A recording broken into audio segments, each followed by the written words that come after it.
Hello everyone, welcome to the commerce achiever platform. आज इस video के थ्रू हम कंटिन्यू कर रहे हैं अपनी ऑर्गेनाइजेशन की थ्योरी। और अभी जो एग्जिस्टिंग चैप्टर चल रहा है हमारा वो चल रहा है environment, external environment of the organization. हमने ऑलरेडी कवर कर लिया एनवायरनमेंट में इंटरनल एंड एक्सटर्नल एनवायरनमेंट क्या होता है। और आज इस वीडियो के थ्रू जो हम टॉपिक कवर करने जा रहे हैं वो है रिसोर्स डिपेंडेंसी थ्योरी। देखिए, बेसिकली इसकी नॉलेज होना, बेसिक नॉलेज होना बहुत ज़्यादा ज़रूरी है as an examination point of view. आपको मैं जो स्क्रीन में शेयर करूंगी और इन डेप्थ नॉलेज शेयर करूंगी, ये आपकी चॉइस होगी कि वो आपके एग्जाम के व्यू पॉइंट में कितना आपको रिक्वायर्ड है, तो आप उसको कंप्लीट रीडिंग करेंगे। और बाकी जो मैं आपको एक्सप्लेनेशन दूंगी दैट इज सेल्फ सफिशिएंट कि आप उसको केवल अंडरस्टैंड करें। ठीक है, so stay tuned and let's see. तो चलिए देखते हैं रिसोर्स डिपेंडेंसी थ्योरी। तो नेम इटसेल्फ बोल रहा है कि रिसोर्सेस के लिए जो ऑर्गेनाइजेशन है वो डिपेंडेंट रहेगा। ये थ्योरी ये एक्सप्लेन करती है। ठीक है, फिर भी हम एक ओवरव्यू लेते हैं कि क्या ये प्रेजेंट करता है रिसोर्स डिपेंडेंसी थ्योरी। आपको मैंने एक्सप्लेन किया ऑलरेडी कि ये ऑर्गेनाइजेशन है, ये उसके इंटरनल फैक्टर्स हैं और ये इसके एक्सटर्नल फैक्टर्स हैं। ऑर्गेनाइजेशन अपने रिसोर्सेज में कुछ भी मैन्युफैक्चर कर रहा है तो उसके लिए वो रॉ मटेरियल के लिए कहीं ना किसी सप्लायर्स के ऊपर डिपेंडेंट रहता है ना। तो रिसोर्स के लिए वो कहीं ना कहीं आउटसाइडर, एक एक्सटर्नल सोर्स के ऊपर डिपेंडेंट है। ठीक है, जो भी ऑर्गेनाइजेशन है। तो ये जो रिसोर्स है, ठीक है, ये इस ऑर्गेनाइजेशन के लिए कितना ज़्यादा इम्पोर्टेंट है उस पर डिपेंड करता है। ठीक है, और उसके बाद वो कितना कॉम्पिटिटिव उसके लिए होता है। ठीक है, तो ऑर्गेनाइजेशन को बहुत ज़्यादा कॉन्शियस होना पड़ता है क्योंकि जो ये रॉ मटेरियल है ये उसके लिए एक एक्सटर्नल सोर्स से मिलता है, एक एक्सटर्नल सप्लायर से मिलता है। और इसको मार्केट में अगर सस्टेन रहना है, तो इसको रॉ मटेरियल सप्लायर से अच्छा रिलेशनशिप रखना पड़ेगा। ठीक है, आपको जैसे याद हो कई अभी रिसेंट एग्जाम्पल अगर हम कोविड के लिए दे लें, कोविड सिचुएशन में भी कहीं पे अगर आप देखेंगे रॉ मटेरियल नहीं मिल रहा है ना, तो फाइनल मैन्युफैक्चरिंग नहीं हो पाती है। तो ऑर्गेनाइजेशन की जो सक्सेस है ना वो रॉ मटेरियल पे डिपेंड हो जाती है, उस रिसोर्स के ऊपर डिपेंडेंट हो जाती है। ठीक है, फॉर एग्जाम्पल आपको याद हो रिसेंटली न्यूज़ में आया था कि पाकिस्तान के में पावर की क्राइसिस हो गई। तो बहुत सारी ऑर्गेनाइजेशन ने क्या किया, अपने खुद के पावर प्लांट्स लगा दिए। ठीक है, अपने, ताकि उनको जो शॉर्टेज है पावर की वो ना हो। ठीक है, तो उन्होंने क्या किया, रिसोर्स को क्या किया, कैपिटलाइज कर दिया। रिसोर्स को कैपिटलाइज कर दिया कि उनको किसी और के ऊपर डिपेंडेंट ना होना पड़े। तो उन्होंने क्या गेन कर लिया, कॉम्पिटिटिव एडवांटेज गेन कर लिया अपने कॉम्पिटिटर के आगे, बेनिफिट गेन कर लिया, आगे निकल गया, है ना। सो जो ऑर्गेनाइजेशंस हैं उनको कैपिटलाइज अगर कर देंगे रिसोर्सेज को, तो भाई मुश्किल घड़ी में जो है, बैड टाइम की सिचुएशन में वो उनको यूज़ कर पाएंगे रिसोर्सेज को और सस्टेन कर पाएंगे, मार्केट में सर्वाइव कर पाएंगे।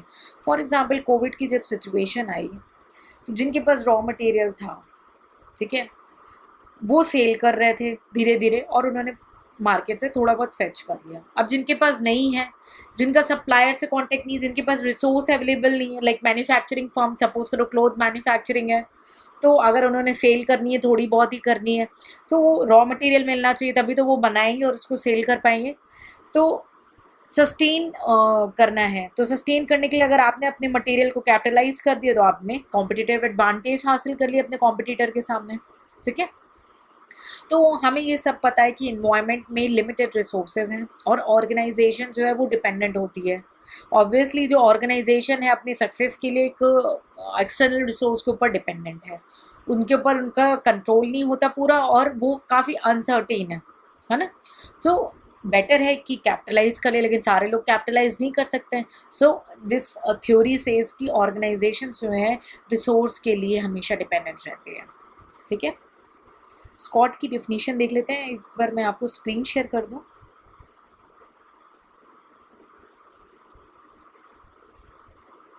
देखिए, इसमें मैंने काफ़ी डिटेल आपको दी हुई है क्योंकि काफ़ी कोर्सेज के स्टूडेंट्स जो हैं इसको रेफ़र करते हैं। तो आपको जितने मार्क्स का क्वेश्चन आएगा उतने मार्क्स की डिटेल्स लिखनी है। मैंने इसमें थोड़ी सी एक्स्ट्रा नॉलेज दे दी है, थ्योरीज में मैं थोड़ी आपको एक्स्ट्रा नॉलेज शेयर करूँगी। ठीक है, तो एक बार इसको रीड कर लेंगे प्लीज़। ठीक है, स्कॉट की डिफिनीशन दिखाना चाहती हूँ, इसलिए आई एम मूविंग अहेड। ठीक है, ये रही आपकी स्कॉट की डिफिनीशन। क्या बोलते हैं स्कॉट्स? बोलते हैं कि जो एक्सटर्नल कंट्रोल है रिसोर्सेज का, वो मैनेजरियल जजमेंट को काफ़ी इम्पैक्ट करता है। ठीक है, ऑर्गेनाइजेशन के गोल को इम्पैक्ट करता है और ऑर्गेनाइजेशन को थ्रेटन करता है, उनके एग्जिस्टेंस को। कई कंपनीज बंद हो गई, आपने सुना कोविड के टाइम में कई ऑर्गेनाइजेशन शट डाउन हो गए, अच्छे खासे चलते बंद हो गए। क्यों? रिसोर्सेज। भाई और भी फैक्टर्स हैं, हमने एक्सटर्नल फैक्टर्स बहुत सारे पढ़े हैं, but one of them is also a resources. ठीक है, so what he says that the external control of the resources may, it not shall, it may, शायद say, reduce managerial judgment, interfere with the achievement of organizational goal, and ultimately threaten the existence of the focal organization। ठीक है, ऐसे कई definitions हैं, मैंने आपको share कर ली, एक बार उसको रीड कर लेंगे। ठीक है, तो इसमें बताते क्या है कि जो फर्म है वो इन्वायरमेंट पे डिपेंडेंट है अपने रिसोर्सेज के लिए, और उन्हें कोई ना कोई स्ट्रैटेजी फॉलो करनी चाहिए ताकि उनके पास रेगुलर रिसोर्सेज अवेलेबल है। ठीक है, ऑर्गेनाइजेशन के बिहेवियर को ये जो एक्सटर्नल इन्वायरमेंट है ये बहुत ही ज़्यादा जो है कंसर्निंग है, बहुत ज़्यादा ही इम्पैक्ट करता है, और ऑर्गेनाइजेशन जो है वो रिसोर्स पे फुल्ली डिपेंडेंट है एक तरीके से अपनी सक्सेस के लिए। ठीक है, सो अगर आपने रिसोर्स पे कंट्रोल रखा, ऑर्गेनाइजेशन ने रिसोर्स के ऊपर कंट्रोल रखा, तो वो कॉम्पिटिटिव एज हो जाएगा, उसके लिए कॉम्पिटिटिव एडवांटेजेस हो जाएगा, और एक तरीके से पावरफुल हो जाएगा वो ऑर्गेनाइजेशन जिसका अपने रिसोर्सेज पे कंट्रोल है। तो पावर आ जाएगी उस ऑर्गेनाइजेशन के पास। ठीक है, और सजेस्ट ये करता है थ्योरी कि एक ऑर्गेनाइजेशन को कई सप्लायर्स के साथ कांटेक्ट में रहना चाहिए, ताकि अगर एक के थ्रू नहीं मिल पा रहा है या एक के थ्रू कुछ बायस हो गए तो आपके पास एक ऑल्टरनेटिव ऑप्शन होना चाहिए, है ना। कुछ इसके एजम्पशंस हैं इस थ्योरी में, मैं उसको भी एक बार आपके साथ शेयर कर देती हूँ, and it's all your choice कि आपने as per requirement of the exam आपको रेफ़र करना है कि नहीं करना है। ये कुछ एजम्पशन है। डिग्री ऑफ डिपेंडेंस जो है आपकी कैसे मेज़र होगी कि कितना इम्पॉर्टेंट है आपका रिसोर्स। ठीक है, एलोकेशन कैसा है, मोनोपॉली है कि नहीं है, उन सारी फैक्टर्स पे डिपेंड करता है। ठीक है, बस एक तरीके का बैलेंस चाहिए सारी चीज़ों पे। अगर आपको याद हो कि टेलीकॉम जो कंपनीज़ है, लाइक रिलायंस ने अपना सेम और ये सब तो निकाला, फिर मोबाइल भी निकाल दी थी, याद आया हो तो आपको, है ना। तो क्या है, रॉ मटेरियल को भी खुद के कंट्रोल में कर दिया था कि भाई कम दाम में मोबाइल लो और रिचार्ज कराओ, है ना, ऐसे करके स्ट्रैटेजीज हैं।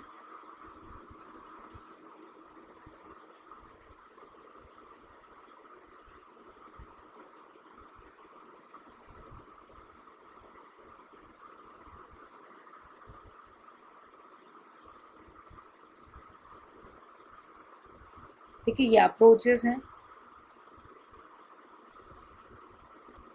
ये insulation of organization from external resources हैं, ये ओवर एनवायरनमेंट है। ठीक है,